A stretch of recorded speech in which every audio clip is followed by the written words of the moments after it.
Number 8 ये friction का last lecture है जिसमें block on block, block against vertical wall और चेन ऑन टेबल, ये सारी कंसेप्ट अब हम लोग जो बचे हुए हैं फ्रिक्शन के कंप्लीट करेंगे। फिर नेक्स्ट टॉपिक रहेगा वर्क पावर एनर्जी। तो स्टार्ट करते हैं। अब देखो, वैसे तो मैंने प्रॉब्लम रखा है बट इस प्रॉब्लम से पहले मैं थ्योरी पढ़ाऊंगा आपको। तो ये दो ब्लॉक है जो ग्राउंड के ऊपर रखे हुए हैं। यहाँ का कोफिशिएंट ऑफ स्टैटिक फ्रिक्शन, अब देखो म्यू एक ही दे रखा है तो स्टैटिक काइनेटिक हम सेम लेते हुए चलेंगे। म्यू का वैल्यू 0.1 है, इधर का म्यू 0.2 दे रखा है। अब हमें ये पता करना है कि दोनों ब्लॉक के एक्सेलरेशन कितने होंगे, दोनों के बीच में फ्रिक्शन कौन सा लगेगा, स्टैटिक लगेगा, काइनेटिक लगेगा, क्या लगेगा, तो वो सारी चीजें हमें इसके अंदर पता करनी है। अब ब्लॉक ऑन ब्लॉक के लिए आप लास्ट लेक्चर रिवाइज करो जिसके अंदर हम लोगों ने किया था ट्रक बॉक्स प्रॉब्लम। तो ट्रक बॉक्स में मैंने चलते चलते लास्ट में बताया था कि भाई ट्रक के ऊपर रखा हुआ जो बॉक्स होता है ग्राउंड से देखना, अगर वो स्लाइड करता है तो ग्राउंड से देखने पर ट्रक भी आगे जाता है, बॉक्स भी आगे जाता है, बस ट्रक तेज जाता है, बॉक्स कम तेज जाता है। तो सेम सिचुएशन इसमें, अगर इन दोनों बॉक्स में की वेल्डिंग टूट गई तो एक बॉक्स तेजी से आगे जाएगा, एक बॉक्स कम तेजी से आगे जाएगा, फिर थोड़ी देर बाद सरफेस खत्म हो जाएगा, वो गिर जाएगा। अब बात आती है स्टार्टिंग कैसे लें, how to start such problem. तो इसका मेरा एक अपना तरीका है, ये हम लोग इंजीनियरिंग लेवल तक में यूज करते हैं, जो हम यहाँ आईटी के स्टूडेंट को पढ़ाते हैं। तो आप किसी भी तरीके से इस तरीके को इस्तेमाल कर लोगे तो आपका ब्लॉक ऑन ब्लॉक कभी गलत नहीं होगा। अब मेथड क्या है, स्टेप्स ऑफ वर्किंग। तो ब्लॉक ऑन ब्लॉक की स्टेप ऑफ वर्किंग ये है, सबसे पहली स्टेप जो है, स्टेप नंबर 1, वो है calculate normal reaction and FS max. तो हर सरफेस का हमें नॉर्मल रिएक्शन और हर सरफेस का एफएस मैक्स चाहिए।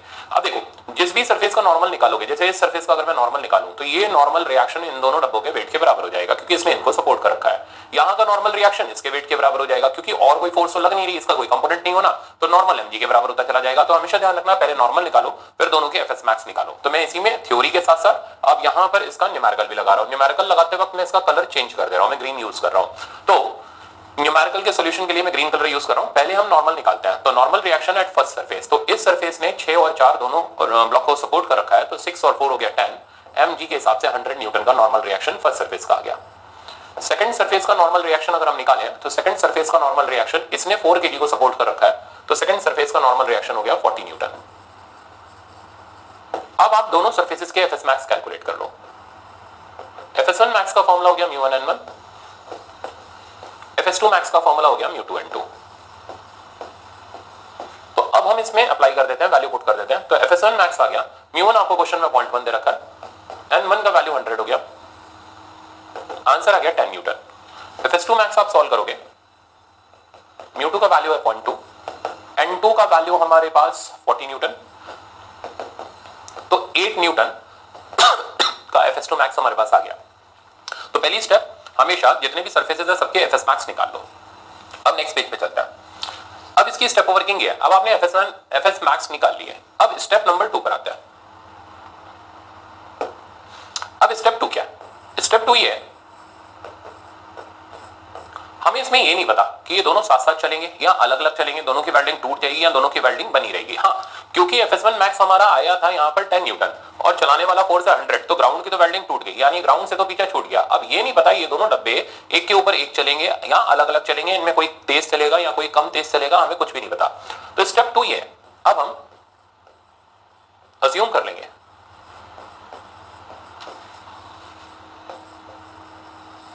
कि दोनों ब्लॉक साथ साथ चल रहे हैं।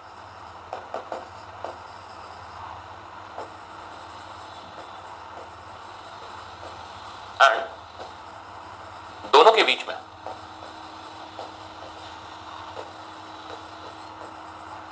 लगने वाला फ्रिक्शन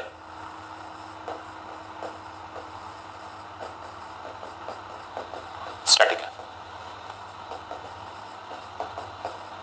तो हमने अब ये एज्यूम कर लिया कि दोनों ब्लॉक्स जो है वो साथ साथ चल रहे हैं और आपस में लगने वाला फ्रिक्शन स्टैटिक है। बट सबसे पहला काम हमें ये करना पड़ेगा, ग्राउंड की वेल्डिंग टूट चुकी है, क्योंकि ग्राउंड का अगर आप चेक करोगे तो एफएस मैक्स सिर्फ 10 न्यूटन था और हमने इस ब्लॉक पर 100 का फोर्स ऑलरेडी लगा रखा है। तो जहां की वेल्डिंग टूट गई वहां पर ब्लॉक रगड़ करके चलेगा। तो पहले ग्राउंड का फ्रिक्शन लगाओ, ग्राउंड से लगने वाला फ्रिक्शन काइनेटिक हो गया, बट क्योंकि हमारे पास काइनेटिक का कोएफिशिएंट अवेलेबल नहीं है तो वैल्यू वही यूज करेंगे, बस नाम चेंज कर देंगे इसका काइनेटिक। तो F के 1 का वैल्यू मेरे पास हो गया 10 न्यूटन। अब मैंने assumption ले लिया कि भाई दोनों ब्लॉक्स जो है वो साथ साथ चल रहे हैं। अब ये assumption सही भी हो सकता है, गलत भी हो सकता है, कैसा भी हो सकता है, अब हमें नहीं पता ये assumption सही है या गलत है। तो यही हमारी स्टेप ऑफ वर्किंग रहती है कि हम assume कर लेते हैं कि दोनों साथ साथ चल रहे हैं। अब मेरे को नहीं पता कि 6 kg 4 kg को चला रहा है या 4 kg 6 kg को चला रहा है, मतलब दोनों में फ्रिक्शन कौन कहां लगा रहा है हमें कुछ भी नहीं पता। तो दो चीजें नहीं पता, एक तो ये साथ साथ चलेंगे या नहीं चलेंगे वो नहीं पता, दूसरा ऊपर से कौन किसको चलाएगा कौन किसको रोकेगा वो भी नहीं पता, मतलब किसका एक्सेलरेशन ज्यादा है किसका एक्सेलरेशन कम है हमें नहीं पता। तो ये सारा हम assumption ले रहे हैं। अब देखो कैसे इन assumption से हम बाहर आते चले जाएंगे। तो सुनना, तो पहला काम मैंने मान लिया दोनों साथ साथ चल रहे हैं, तो साथ साथ चल रहे हैं तो दोनों के बीच में लगने वाला फ्रिक्शन स्टैटिक हो गया। अब क्योंकि हमें पता नहीं तो कैसे भी लगा दो। तो मान लो मैंने मान लिया कि ये 6 kg इसको चला रहा है और चलाने के लिए आगे की तरफ FS2 लगा रहा है और ये इसको रोक रहा है और ये इस पे पीछे की तरफ FS2 लगा रहा है। तो मैंने अज्यूम कर लिया दोनों ब्लॉक साथ साथ चल रहे हैं और दोनों का फ्रिक्शन मैंने आगे पीछे लगा दिया, वो स्टैटिक कर दिया। अब क्या करें, अब सिस्टम बाउंड्री अज्यूम करके कॉमन एक्सेलरेशन कैलकुलेट करो।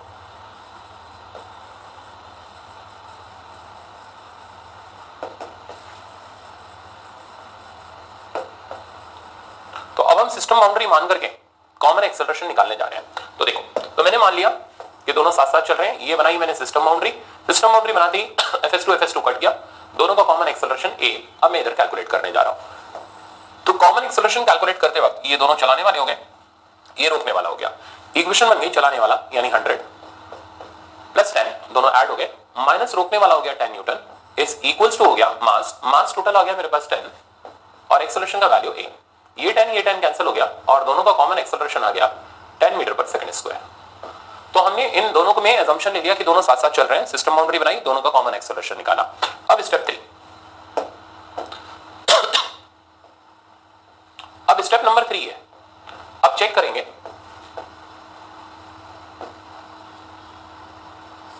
कि assumption राइट है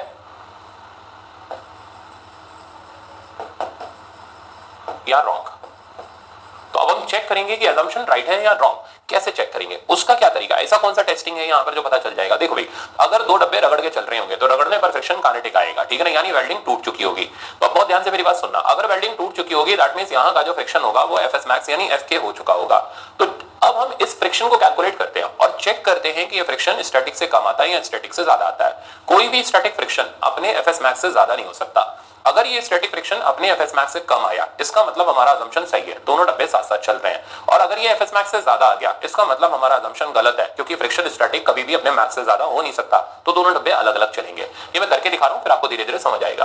तो आप चेक करेंगे कि assumption राइट है या रॉन्ग। उसके लिए FS2 कैलकुलेट करेंगे।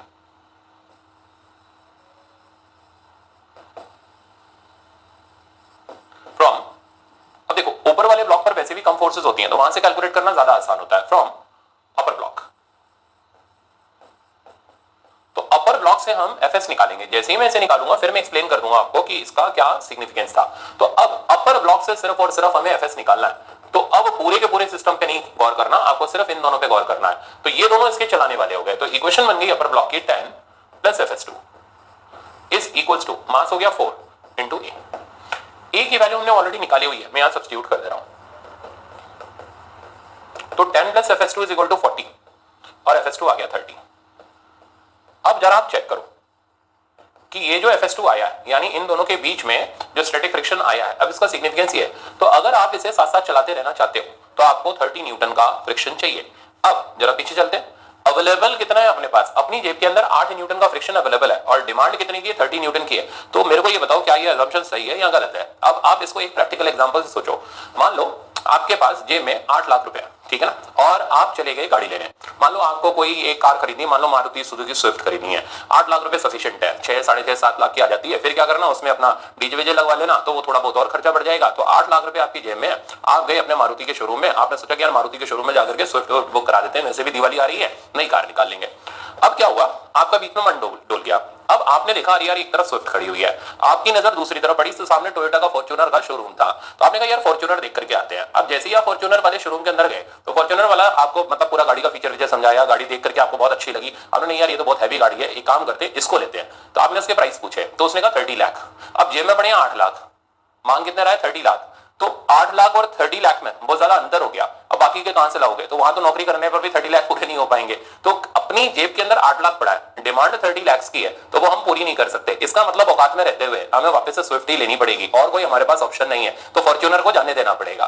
तो यही सीन यहां पर है, अपनी जेब के अंदर जो फ्रिक्शन पड़ा हुआ है, यानी हमारे पास जो ज्यादा से ज्यादा अवेलेबल अमाउंट है वो 8 न्यूटन का है, डिमांड यहां पर आ रही है 30 न्यूटन की, जो कि बिल्कुल भी फुलफिल नहीं की जा सकती। इस बात का मतलब ये निकला कि इन दोनों डब्बों को साथ चलाना किसी भी हाल में पॉसिबल नहीं है। मतलब दोनों डब्बे कैसे चलेंगे? अलग अलग। तो अब मेरी स्टेप ऑफ वर्किंग आगे बढ़ती है। तो नेक्स्ट स्टेप नंबर 4, अगर FS2 या FS greater than FS max आने लग जाए,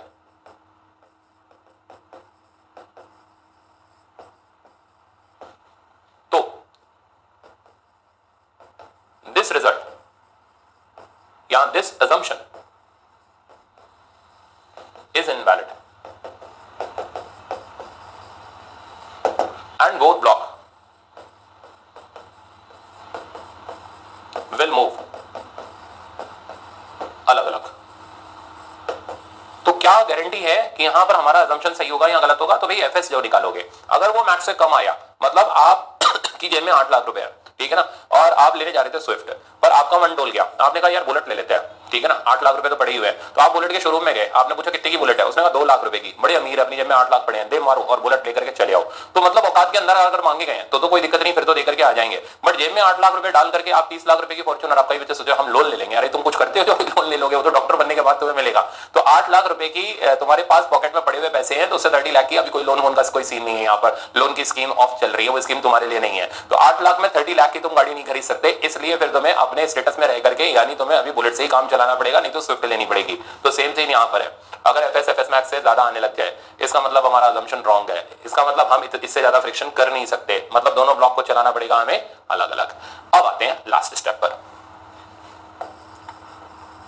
तो स्टेप नंबर 5, अब दोनों ब्लॉक को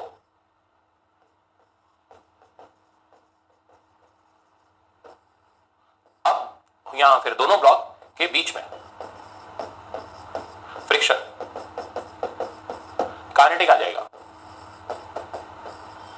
तो अगर दोनों ब्लॉक अलग अलग चल रहे हैं, तो इसका मतलब दोनों रगड़ रहे हैं, तो दोनों के बीच में काइनेटिक फ्रिक्शन आ जाएगा एंड हम उनका एक्सेलरेशन सेपरेटली कैलकुलेट करेंगे। अब आप देखो कैसे। तो पहले तो इतना तय हो गया कि यहां पर आने वाला हमारा जो स्टैटिक फ्रिक्शन है, उस स्टैटिक फ्रिक्शन का जो वैल्यू आया था, वो आया था अपना कितना आ रहा था, 30 न्यूटन। तो F स्टैटिक आ रहा था, FS2 आ रहा था 30 न्यूटन, बट FS2 मैक्स कितना था? तो FS2 मैक्स की वैल्यू हमारे पास थी कितनी? 8 न्यूटन। तो 8 न्यूटन का FS2 मैक्स था और डिमांड थी भाई यहां पर 30 न्यूटन की। इसका मतलब both block can not move together, तो दोनों ब्लॉक एक साथ नहीं चल सकते। तो अब हम क्या करेंगे? क्या दोनों के बीच में अब हम फ्रिक्शन लगाएंगे, वो फ्रिक्शन होगा काइनेटिक। इसका मतलब ग्राउंड की वेल्डिंग तो पहले टूट गई, पहले तो यहां का काम तमाम करो, FK1 10 न्यूटन, अब इनकी आपस की वेल्डिंग टूट गई। अच्छा, जो FS2 आ रहा है इसका साइन पॉजिटिव आ रहा है, साइन पॉजिटिव आ रहा है, इसका मतलब हमने जो फ्रिक्शन का डायरेक्शन लिया ना वो सही है। अगर ये साइन नेगेटिव आ जाता, इसका मतलब हमने जो डायरेक्शन लिया वो भी गलत है, तो हमें फ्रिक्शन के डायरेक्शन को रिवर्स करना पड़ता। तो अब क्या हुआ? अब सिर्फ और सिर्फ हमें फ्रिक्शन को बस खाली काइनेटिक बनाना, डायरेक्शन वही रखना है और काइनेटिक फ्रिक्शन का वैल्यू FS मैक्स के बराबर ही कर देना, क्योंकि अवेलेबल नहीं है हमारे पास म्यू के का कोफिशिएंट, तो हम FS मैक्स जैसा ही लेके चलेंगे। और FK2 की वैल्यू आपके पास 8 न्यूटन है, इसको आपने 8 न्यूटन लगाया। हाँ, अब आप कंबाइन करके नहीं चला सकते क्योंकि दोनों ब्लॉक अलग अलग चल रहे हैं, तो ऊपर वाले ब्लॉक का एक्सेलरेशन यहां से निकालेंगे और नीचे वाले ब्लॉक का एक्सेलरेशन हम नीचे वाले ब्लॉक की इक्वेशन से निकालेंगे। मतलब हमें दोनों ब्लॉक्स की इक्वेशन को सेपरेटली सॉल्व करना पड़ेगा, उनके एक्सेलरेशन अलग अलग निकालने पड़ेंगे। तो मैं अलग अलग निकाल दे रहा हूं। तो एक तरफ मैं निकाल दे रहा हूं एक्सेलरेशन A1 और दूसरी तरफ मैं निकाल दे रहा हूं एक्सेलरेशन A2। तो देखो आप, एक्सेलरेशन A1 निकालूं तो चलाने वाला हो गया 100, रोकने वाले हो गए 18, तो इक्वेशन बन गई 100 minus 18 is equals to 6 times A1। अब 100 माइनस 18 करने पर हमारे पास बचा 82 divided by 6 is equals to A1। तो ये मेरे पास पहले ब्लॉक का एक्सेलरेशन आ गया और काट पीट के इसको आप लिख सकते हो। FS2 निकालने के लिए सॉरी A2 निकालने के लिए अब ये दोनों चलाने वाले हो गए, तो दोनों सेम डायरेक्शन में तो ऐड हो गए, तो 18 is equals to 4 times A2 और A2 का बेटा वैल्यू आ गया 18/4 यानी 9/2 यानी 4.5।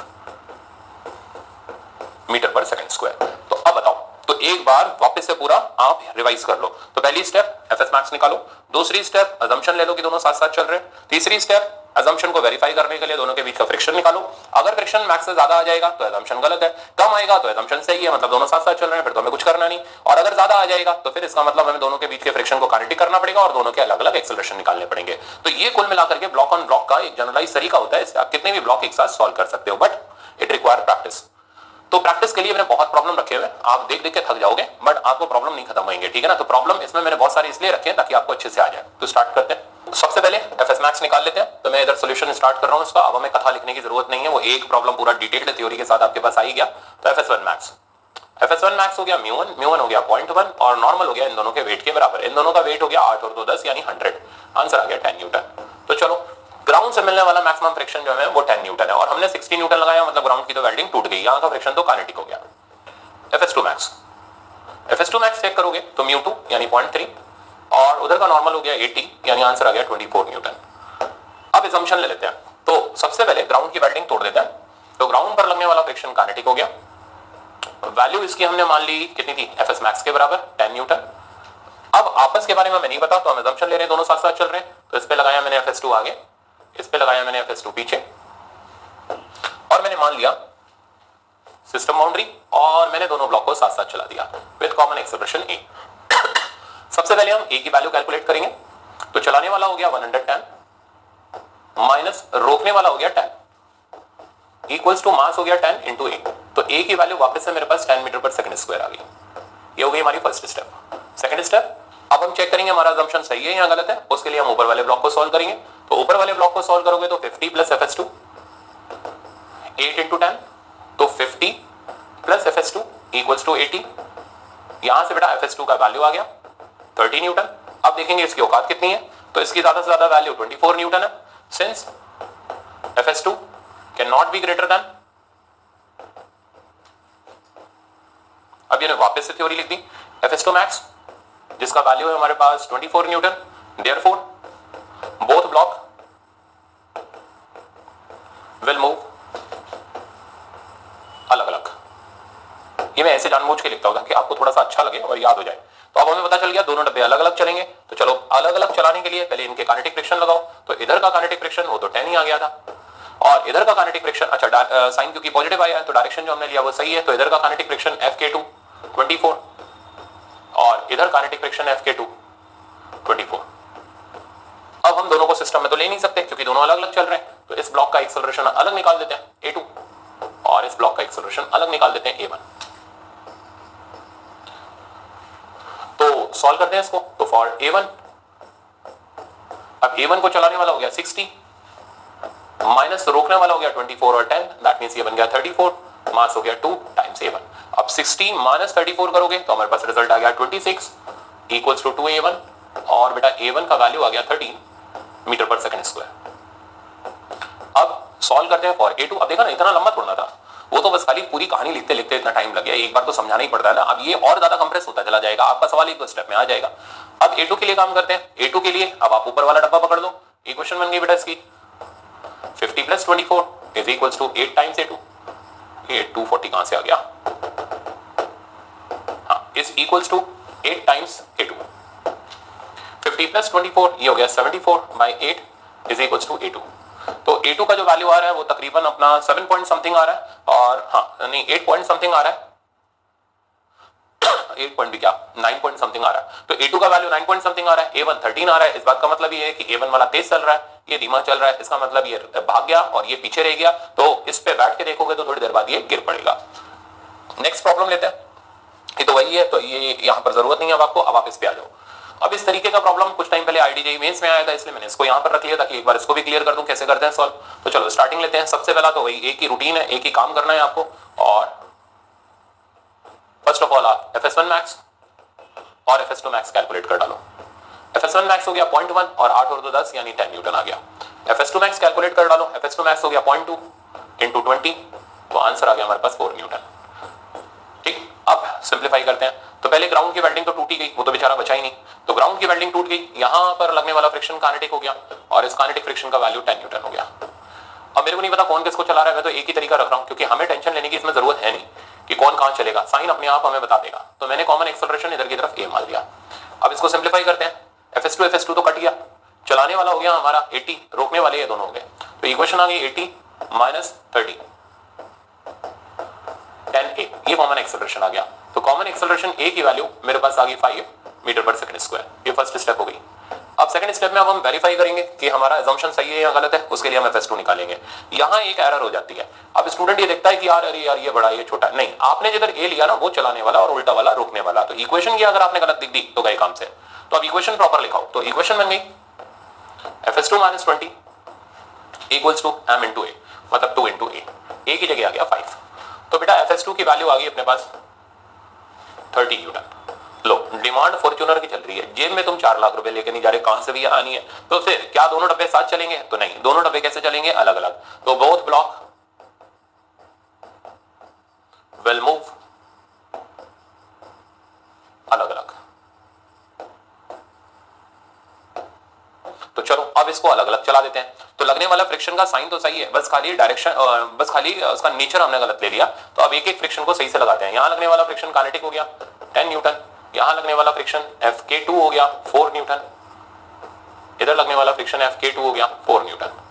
अब बड़े सावधानी से आप इक्वेशन बनाना, क्योंकि अब सिस्टम तो है नहीं, दोनों चल रहे हैं अलग अलग। तो ये जो ब्लॉक है अब ये किधर चलेगा, तो ये ज्यादा और कम के हिसाब से आप देखना, ठीक है ना। अब क्योंकि हमें इनका एक्सेलरेशन डिजाइन करना है, पहले तो हमने मान लिया था। अब इसमें 20 ज्यादा है और Fk2 कम है, तो ये इधर गया A2 से। तो पहले A2 को ही सिंप्लीफाई करते हैं। तो फॉर A2,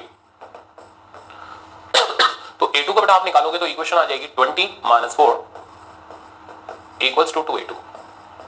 20 माइनस 4 हो गया 16/2 इक्वल्स टू A2। यहां से A2 का वैल्यू आ गया 8 मीटर पर सेकंड स्क्वायर। अब हम सिंप्लीफाई करते हैं A1 के लिए। तो फॉर A1 के लिए आप सॉल्व करोगे तो A1 के लिए हमें ये नीचे वाला डब्बा लेना पड़ेगा और इसके एक्सेलरेशन को इधर की तरफ मैंने A1 कर दिया क्योंकि ये ज्यादा है। तो इक्वेशन बन गई 80 minus 14 is equals to 8A1। 80 minus 14 हो गया हमारे पास 80 माइनस 10 70, यानी ये आ गया 66/8 इज इक्वल्स टू A1। तो अब हमारे पास दोनों ब्लॉक्स के एक्सेलरेशन आ गए। एक का एक्सेलरेशन आ गया हमारा 8 और एक का और लेफ्ट साइड की तरफ आया, और एक का एक्सेलरेशन राइट साइड की तरफ आया 66/8। अब तो आ गया होगा कि ब्लॉक ऑन ब्लॉक कैसे करते हैं। और देखो ये तो कोई गया सवाल, अब इस पे आ जाओ। अब ये थोड़ी सी मैंने वैरायटी यहाँ पर चेंज करी है, सवाल नहीं खत्म किया, वैरायटी चेंज करी है। अब मैंने कहा find out maximum force and acceleration with which they move together. तो मतलब अब हमें फोर्स का वैल्यू निकालना है। जब तक ये साथ साथ चल सकते हैं, भाई साथ साथ तभी तक तो चल सकते हैं जब तक यहाँ का फ्रिक्शन बढ़ करके Fs मैक्स ना हो जाए, है ना। तो जब भी ये लिखा मेरे कि बताओ इसकी मैक्सिमम वैल्यू कितनी होगी कि ये साथ साथ चले, तो आपस के फ्रिक्शन को मैक्स कर दो और प्रॉब्लम को सॉल्व कर लो। तो अब सिंप्लीफाई करते हैं। उसके लिए ये तो स्मूथ है, तो इधर तो कोई फ्रिक्शन है ही नहीं, तो हमें एक ही जगह का फ्रिक्शन निकालना है, Fs मैक्स निकालना है और फिर इसे सिंप्लीफाई कर देना। तो Fs मैक्स का वैल्यू इस सरफेस का हो गया 0.3 इंटू 40, आंसर आ गया मेरे पास 12 न्यूटन। तो 12 न्यूटन इनके बीच का Fs मैक्स हो गया। अब सबसे पहले हम करेंगे क्या, टू कैलकुलेट मैक्सिमम फोर्स।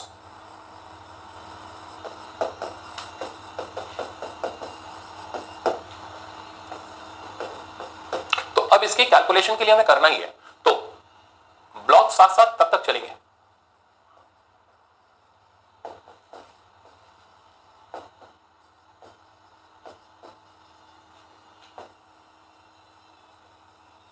जब तक दोनों के बीच का फ्रिक्शन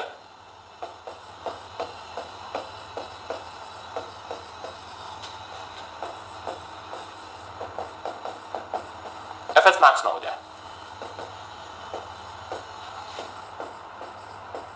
तो जब तक दोनों के बीच का फ्रिक्शन Fs मैक्स ना हो जाए तब तक दोनों कैसे चलेंगे, साथ साथ। तो भाई अब करना ही है कि अब हमें इनको साथ साथ चलाना है। तो दोनों के बीच के फ्रिक्शन को मैंने Fs मैक्स कर देना और प्रॉब्लम सिंप्लीफाई कर लेना। तो मैंने इस पे लगाया Fs मैक्स जिसका वैल्यू हो गया 12 न्यूटन, और मैंने इस पे लगाया Fs मैक्स जिसका वैल्यू हो गया 12 न्यूटन। तो इस वक्त तक ये साथ साथ चलेंगे, इसके बाद इनकी बाइंडिंग टूट जाएगी और ये अलग अलग चलेंगे। अब हमें करना क्या है, एक तो हमें इनका मैक्सिमम एक्सेलरेशन निकालना है, ये भी हमारे लिए अननोन है, ये भी हमारे लिए अननोन है। तो अगर आपने यहाँ सिस्टम बाउंड्री बना दी, तो ये था प्रॉब्लम, मेरे को याद आ रहा है AIPMD 2014 में आया था ये। तो अगर आपने यहाँ सिस्टम बाउंड्री बना दी तो आप फंस गए, क्योंकि दोनों के दोनों अननोन एक ही इक्वेशन में आ जाएंगे, फिर आप उसको सॉल्व नहीं कर पाओगे। तो सबसे पहले always calculate A max from that block जिसकी फोर्सेस बताओ। तो मतलब आप ए मैक्स उस ब्लॉक से निकालो जिसकी फोर्सेस पता है। अब देखो नीचे वाली की फोर्सेस तो हमें एक तो पता है पर दूसरी वाली नहीं पता। ऊपर वाले पर लगने वाला एफएस मैक्स हम खूब जानते हैं, तो हम इससे यानी 4 kg से हम ए मैक्स निकालने जा रहे हैं, क्योंकि चल तो दोनों साथ साथ ही रहे, उससे निकालो इससे निकालो या सिस्टम से निकालो, आंसर तो सेम आएगा, बट निकल उससे पाएगा जिसमें अननोन फोर्स ना लग रही हो। तो मैं इसे ए मैक्स निकाल लेता हूं। तो 4 kg वाले ब्लॉक से अगर मैं ए मैक्स निकालू तो चलाने वाला हो गया 12 is equals to 4 a max. तो ए मैक्स का वैल्यू आ गया 3 मीटर पर सेकंड स्क्वायर। अब आप नीचे वाले ब्लॉक पर आ जाओ, क्योंकि ये भी उतना ही सही चल रहा है, चल तो दोनों साथ साथ ही रहे। अब हम नीचे वाले ब्लॉक से एफ की वैल्यू निकाल सकते हैं। अगर आपका मूड नहीं है नीचे वाले ब्लॉक से निकालने का, आप पूरा सिस्टम बाउंड्री बनाओ। तो अब सिस्टम बाउंड्री से या फिर नीचे वाले ब्लॉक से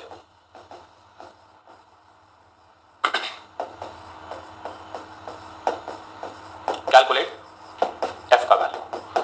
तो अब आप सिस्टम बाउंड्री से एफ का वैल्यू निकाल सकते हो। सिस्टम बाउंड्री इसलिए क्योंकि ये कट जाएगा, आसान सा एफ आ जाएगा। तो एफ का वैल्यू आ जाएगा मास इनटू एक्सेलरेशन, क्योंकि ये दोनों तो कट गए, रोकने वाला कोई बचा नहीं। मास हो गया 10, एक्सेलरेशन आपने निकाल लिया 3, आंसर आ गया 30। तो 30 न्यूटन की फोर्स तक तो ये साथ साथ चलेंगे, बट इसके बाद इनकी वेल्डिंग टूट जाएगी, फिर ये दोनों अलग अलग चलना स्टार्ट हो जाएंगे। तो ये था हमारा ब्लॉक ऑन ब्लॉक का एक और प्रॉब्लम। अब मैंने एक और प्रॉब्लम रखा है सेम कैटेगरी का, ताकि फिर से आपको इसमें अप्लाई करने का मौका लग जाए। तो again find maximum force and acceleration with they move together. तो पहला काम एफएस मैक्स निकालो। एफएस मैक्स हो गया 0.4 इंटू 50, आंसर आ गया 20। अब फोर्स हमने ऊपर वाले पे लगाई है, तो ऊपर वाला क्या करेगा, नीचे वाले ब्लॉक को खींच के चलाएगा, यानी ये इसको चलाने के लिए फ्रिक्शन लगाएगा। अब जब आप फ्रिक्शन लगाओगे तो नीचे वाले पर फ्रिक्शन आगे लगा एफएस मैक्स, और ऊपर वाले पर पीछे लगा। एफएस मैक्स इसलिए लगाया क्योंकि हमें एफ की वैल्यू निकालनी है जब तक ये साथ साथ चल सकते हैं। एफएस मैक्स हमने निकाली लिया ऑलरेडी 20, ये भी हो गया 20। अब हमें इनका कॉमन एक्सेलरेशन यानी मैक्सिमम एक्सेलरेशन निकालना है, और इसमें एफ की वैल्यू निकालनी है। तो सबसे पहले अब आप चेक करो कांस्टेंट फोर्स नीचे वाले पर लग रही है, इससे हम लोग ए मैक्स निकाल लेते हैं। तो इक्वेशन बन गई 20 is equals to 10 a max. तो ए मैक्स आ गया मेरे पास 2। अब क्या करते हैं, पूरे सिस्टम बाउंड्री से हम लोग एफ की वैल्यू निकाल लेते हैं। तो सिस्टम बाउंड्री से हम एफ की वैल्यू निकालें तो सिस्टम बाउंड्री आते ही ये 20 कट जाएगा। इक्वेशन बनेगा F is equals to mass into acceleration. तो 15 इंटू एक्सेलरेशन की वैल्यू होगी 2, आंसर आ गया 30। तो 30 न्यूटन की मैक्सिमम फोर्स तक ये दोनों साथ साथ चल सकते हैं, इसके बाद इनकी वेल्डिंग टूट जाएगी। तो मेरे ख्याल से अब आपको समझ आ गया होगा। तो एक बार मैं ब्रीफली डिफाइन कर दूं, अगर हमें फोर्स निकालनी है जब तक वो साथ साथ चले तो आपस के फ्रिक्शन को मैक्स करो, वहां से एक्सेलरेशन निकालो जिस पे अननोन फोर्स ना हो, फिर आप सिस्टम बना करके अननोन फोर्स निकाल लो। इससे पहले वाला जो वर्जन था उसमें फोर्सेस गिवन थी और हमें ये पता करना था साथ चलेंगे या अलग चलेंगे, तो हमने अजम्पशन ले लिया साथ चलेंगे, सिस्टम बनाया, एक्सेलरेशन निकाला, आपस का फ्रिक्शन देखा। अगर मैक्स से ज्यादा आ गया तो भाई अलग अलग चलेंगे, मैक्स से कम आया तो साथ साथ चलते रहेंगे। तो ये था पूरा ब्लॉक ऑन ब्लॉक का कंसेप्ट। अब अगला चीज वही आता है ब्लॉक अगेंस्ट वर्टिकल वॉल। ये बहुत आसान सा कंसेप्ट है, बट आप फिर भी इसको देखो। अब जैसे इसमें बोल रहा है find minimum force such that block does not slide on wall. अब ये बिल्कुल आपका वर्टिकल ट्रक बॉक्स की तरह है, तो वर्टिकल ट्रक बॉक्स जैसा कंसेप्ट इसके अंदर अप्लाई हो रहा है। अब पहले समझने की कोशिश करना, ये जो एफ है अब नॉर्मल mg के बराबर नहीं है, क्योंकि ये एफ ही यहां से नॉर्मल लाने के लिए रिस्पॉन्सिबल है। तो नॉर्मल का जो वैल्यू हो गया वो एफ हो गया, ठीक है। अब कोफिशिएंट ऑफ फ्रिक्शन हमें म्यू दे रखा है, तो एफ एस मैक्स का वैल्यू हो गया म्यू इंटू एन, यानी म्यू इंटू एफ। अब इसको चलाने के लिए mg रिस्पॉन्सिबल है, ठीक। अब हम f की मिनिमम वैल्यू चाहते हैं सच दैट ये ना चले, मतलब हमें लिमिटिंग कंडीशन डिस्कस करनी है। तो लिमिटिंग कंडीशन में ऊपर लगने वाला फ्रिक्शन हो गया एफ एस मैक्स, क्योंकि ये बस चलने ही वाला है पर अभी चला नहीं है, यानी एक्सेलरेशन 0 है, तो फोर्सेस को हम बैलेंस कर देते हैं। तो mg is equals to F S max, यानी mg का वैल्यू हो गया म्यू इंटू एफ। यहां से बेटा f का वैल्यू आ गया mg बाय म्यू। तो ये वो f की मिनिमम वैल्यू है जो अगर हम अप्लाई कर दें तो ब्लॉक नहीं चलेगा, और अगर इससे कम कर दिया तो ब्लॉक नीचे, जैसे ये पेन है मेरे हाथ पे रखा हुआ है, बट अगर मैं अपनी फोर्स कम करूं तो ये देखो नीचे की तरफ यूं करके जाना स्टार्ट हो चुका है। बट अगर मैं फोर्स प्रॉपर लगाऊं तो ये नहीं मूव करेगा, यानी फोर्स को गिर गया, तो फोर्स को कम करते ही ब्लॉक नीचे की तरफ स्लाइड कर जाता है। तो नेक्स्ट इसी तरीके का कंसेप्ट मैंने यहां पर रखा हुआ है। अब चेक करो, सवाल ये है फाइंड एक्सेलरेशन ऑफ ब्लॉक। अब मैं एफ नहीं पूछ रहा, मैं पूछ रहा हूं एक्सेलरेशन ऑफ ब्लॉक बताओ, अगर है तो, नहीं है तो कोई बात नहीं, 0 हो जाएगा। तो चलो अब चीजें चेक करते हैं इसके अंदर। सबसे पहले कंसेप्ट अप्लाई करो, यहां से लगा नॉर्मल, और नॉर्मल का वैल्यू हमारा एफ यानी 100 न्यूटन के बराबर हो गया। अब एफ एस मैक्स निकाला जिसका वैल्यू हो गया म्यू इंटू एन। म्यू की वैल्यू हमारे पास है 0.5, एन की वैल्यू आ गई 50 क्यों, सॉरी 100। तो तो यहां से एफएस मैक्स की वैल्यू 50 न्यूटन आ गई। अब थर्ड स्टेप, अब इस पे चलाने वाला लगाते हैं। चलाने वाला हो गया mg, mg का वैल्यू हो गया 100 न्यूटन। अब क्योंकि mg की वैल्यू एफएस मैक्स से ज्यादा है, यानी चलाने वाला रोकने वाले से ज्यादा है, तो since mg is greater than fs max, so block will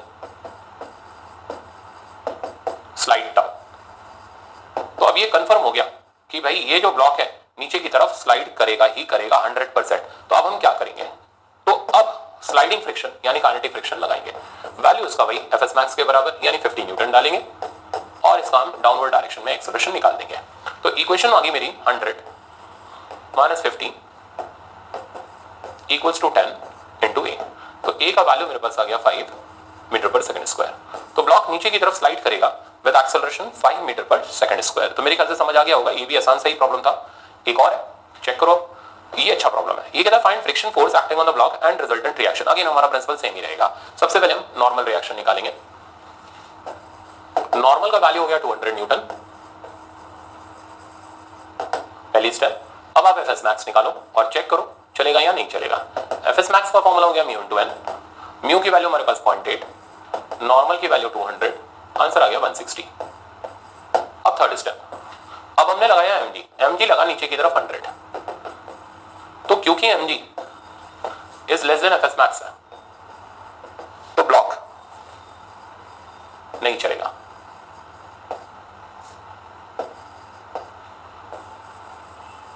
अब ब्लॉक नहीं चलेगा तो फ्रिक्शन कौन सा हो जाएगा, तो फ्रिक्शन स्टैटिक हो जाएगा। और स्टैटिक फ्रिक्शन तो आप खूब जानते हो अप्लाइड फोर्स के बराबर होता है, और इस एफ स्टैटिक का वैल्यू अप्लाइड के बराबर आ जाएगा। और अप्लाइड यहाँ और कोई नहीं mg है, यानी mg के बराबर आ जाएगा, यानी 100 न्यूटन आ जाएगा। ओके, तो अब हमें इसका पूरा डाटा स्कैन होकर के मिल गया। तो यहाँ लगने वाला फ्रिक्शन स्टैटिक ही है और इस स्टैटिक फ्रिक्शन का वैल्यू हमारे पास 100 न्यूटन है। अब ये पूछ क्या रहा है, और एक्सेलरेशन ब्लॉक का 0 है क्योंकि mg ने वेल्डिंग नहीं तोड़ पाई। तो अब ये पूछ रहा है फ्रिक्शन एंड रिजल्टेंट रिएक्शन। अब रिजल्टेंट रिएक्शन निकालोगे तो ये जो वॉल है ये दो फोर्सेस लगा रही है, एक तो n लगा रही है और एक fs लगा रही है। n का वैल्यू हो गया 200 न्यूटन, fs आपने निकाल लिया 100 न्यूटन, तो रिजल्टेंट रिएक्शन हो गया fs square plus n square. दोनों में से कॉमन हो गया मेरे पास 100, अंडर रूट के अंदर आ गया 1 + 4 यानी 100 रूट 5। तो 100 रूट 5 न्यूटन का रिजल्टेंट रिएक्शन फोर्स वॉल ने ब्लॉक के ऊपर एक्सर्ट किया। तो ये हमारे एक कुछ बढ़िया प्रॉब्लम चल रहे हैं। अब इसके बाद का प्रॉब्लम देख के जनरली मेडिकल वाले को दुख होता है, अरे यार ये क्या पढ़ाना शुरू कर दिया। पर आप यकीन मानो ये भी आपके लिए आसान है। तो ये फिर से मेरे पास 2 ब्लॉक का प्रॉब्लम है और मेरे को इसके अंदर अब स्ट्रैटेजी बना करके आपको देनी है, कैसे करोगे। जनरली आईटी का प्रॉब्लम है और टेस्ट में बहुत रिपीट होता है। तो देखना, पहला काम नॉर्मल रिएक्शन। अब देखो mg तो नीचे की तरफ लग रहा है, जैसे इसका mg 200 नीचे की तरफ लग रहा है, इसका mg 100 नीचे की तरफ लग रहा है। ये f जो 100 न्यूटन का है ये इधर की भी नॉर्मल ला रहा है और इधर की भी नॉर्मल ला रहा है, क्योंकि और तो कोई फोर्स इधर की तरफ लग नहीं रही। तो इस सरफेस का normal n1 as well as इस सरफेस का normal n2 both normal are equal to 100 newton. इस पे n2 इधर लगेगा, तो किसी भी जगह का नॉर्मल आप देखोगे ना तो वो f के बराबर ही हो जाएगा। तो पहला काम हम नॉर्मल रिएक्शन कैलकुलेट करेंगे, क्योंकि यहां पर तो कोई फ्रिक्शन है नहीं फर्स्ट सरफेस पर, इसलिए उधर जाने की जरूरत नहीं है। तो n2 का वैल्यू मेरे पास 100 न्यूटन आ गया। fs2 मैक्स निकाला जैसे हम लोग निकालते हैं, वो हो गया 0.5 इंटू 100 50 न्यूटन। अब ध्यान देना, अब इस प्रॉब्लम को करने के लिए मैंने फोर्सेस लगाई, जैसे आप अभी थोड़ी देर पहले उस डायग्राम में दिखाई, 200 newton as well as 100 newton. अब मेरे को नहीं पता ये दोनों साथ साथ चल रहे हैं अलग अलग चल रहे हैं, मैं आपको एक चीज दिखा रहा हूं, आप ध्यान से देखना। बट हम लोग प्रॉब्लम ऐसे ही सॉल्व करेंगे जैसे ये किया जा रहा है। मैं इसको कुछ करने जा रहा हूं, आप ध्यान से देखना कि क्या कर रहा हूं, कैसे कर रहा हूं। तो मैंने इसको देखा, रोटेट कर दिया। अब ये प्रॉब्लम वही प्रॉब्लम है, ऐसा लग रहा है जैसे ग्राउंड के ऊपर ब्लॉक्स है। तो क्या किया था, एजम्पशन ले लिया था कि दोनों कैसे चल रहे हैं साथ साथ, दोनों के बीच में फ्रिक्शन लगाया था, एक पे आगे लगा दिया और एक पे पीछे लगा दिया, और फिर दोनों का हमने कॉमन एक्सेलरेशन निकाला। तो बिल्कुल वही है, पर मैं नहीं चाहता इसको घुमाएं। हाँ आप घुमा सकते हो, पेपर को घुमा सकते हो, पर मेरे पास भी घुमाने की इसको फैसिलिटी है, तो मैंने इसे वापस से वही कर दिया। यानी ये एक्चुअली में वही है, बस थोड़े नए फॉर्म में प्रेजेंट किया गया। तो मैंने मान लिया कि दोनों कैसे चल रहे हैं साथ साथ। अब मैं इनका कॉमन एक्सेलरेशन निकालूंगा, फिर मैं वेरीफाई करूंगा मेरा असम्पशन सही है या गलत है। तो कॉमन एक्सेलरेशन निकालते वक्त fs2 कैंसिल आउट हो गया, दोनों को कैंसिल किया, चलाने वाला 300 हो गया, रोकने वाला कोई बचा नहीं।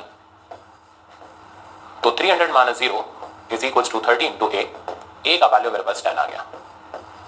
अब चेक करेंगे कि असम्पशन सही है या गलत है।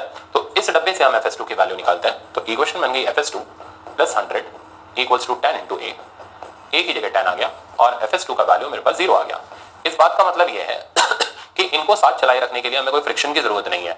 तो ये फ्रिक्शन Fs मैक्स से कम क्या, मतलब कोई फ्रिक्शन की डिमांड ही नहीं है। मतलब आप गए फॉर्च्यूनर लेने, आपकी जेब में कितने पड़े हुए थे, 50 लाख रुपए पड़े हुए थे। फॉर्च्यूनर वाले ने देखा अरे बड़ी अमीर पार्टी, कहता नहीं सर पैसे ऐसे देने की जरूरत नहीं, आप ऐसे ही उठा करके ले जाओ। तो आप भी बड़े चालाक निकले, आप भी उसको ऐसे ही उठा करके ले आए। तो कहने का मतलब ये है कि फ्रिक्शन की कोई जरूरत ही नहीं है इनको साथ साथ चलाए रखने के लिए। यानी हमारा अजम्पशन सही है, मतलब दोनों डब्बे साथ साथ चलेंगे और दोनों का एक्सेलरेशन कितना हो जाएगा 10। मैंने ये न्यूटन क्यों लिख दिया, सॉरी, ये कुछ छोटी छोटी ना एरर रह जाती है। तो 10 मीटर पर सेकंड स्क्वायर। तो आई थिंक अब आपको प्रॉब्लम समझ आ गया होगा कि किस तरीके से करके मैंने इस कंसेप्ट को डिजाइन किया है। अब एक और मैं कर रहा हूं, देखना अब आता है मेरे पास chain on horizontal table.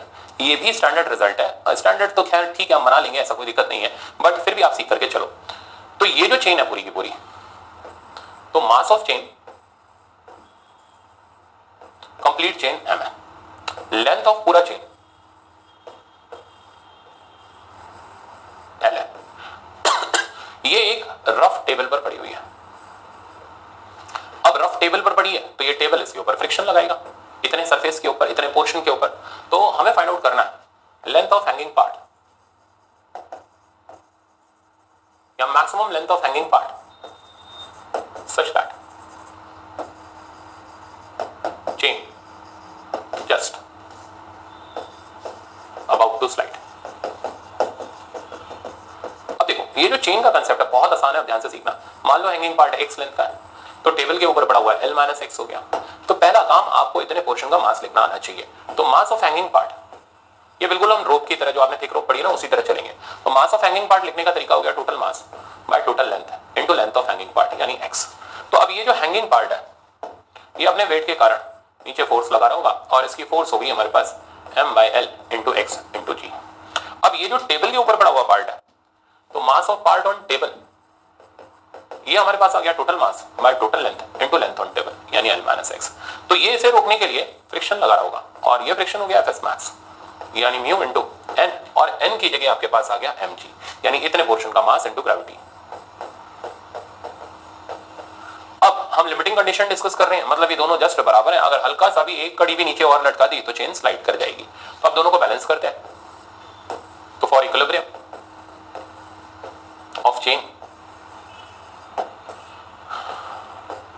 m/l xc is equals to mu times m/l into l minus x into g। यहां से बेटा m/l कैंसिल आउट हो गया, g से g कैंसिल हो गया। सिंप्लीफाई करके रिजल्ट निकालते हैं। x बराबर mu l minus mu x, ये इधर साइड आ गया x और बचा 1 plus mu equals to mu l। तो यहां से लेंथ ऑफ हैंगिंग पार्ट आ गई mu by mu plus 1 into l, यहाँ एल हो गया टोटल लेंथ ऑफ चेन। तो हमें चेन के मास की कोई जरूरत नहीं है हैंगिंग पार्ट की लेंथ निकालने की। तो स्टैंडर्ड रिजल्ट चाहिए, याद रख सकते हो। अब इस पे बेस्ड प्रॉब्लम देखो। अब जैसे क्वेश्चन ये रहा, कहता है इधर का म्यू 1/3 है। If mu is equals to 1/3 find maximum value of l dash such that chain does not slide. तो चेन स्लाइड ना करे इसके लिए एल डैश की मैक्सिमम वैल्यू निकाल दो। तो मैं तो डायरेक्ट लगा दो, एक बार लगा दिया तो फॉर्मूला हो गया mu times L total length bye mu plus 1। तो म्यू की वैल्यू होगी बेटा 1/3, एल नीचे 1/3 प्लस 1 2/3 ये गया। यानी हम इस केस में आधी चेन को हैंग कर सकते हैं। आधी से ज्यादा लगा दी चेन नीचे तो फिर वो स्लाइड कर जाएगी। तो अब मेरे ख्याल से आपको ब्लॉक ऑन ब्लॉक आ गया होगा, ब्लॉक अगेंस्ट वर्टिकल वॉल आ गया होगा और ये तो बहुत ही आसान था। ये पोर्शन भी आपको क्लियर हो गया होगा। तो ये फ्रिक्शन मैंने यहाँ कंप्लीट किया। अब नेक्स्ट टॉपिक हम स्टार्ट करेंगे, वो और इंटरेस्टिंग फिजिक्स वहां से शुरू हो जाएगी, वर्क और energy. Thank you so much.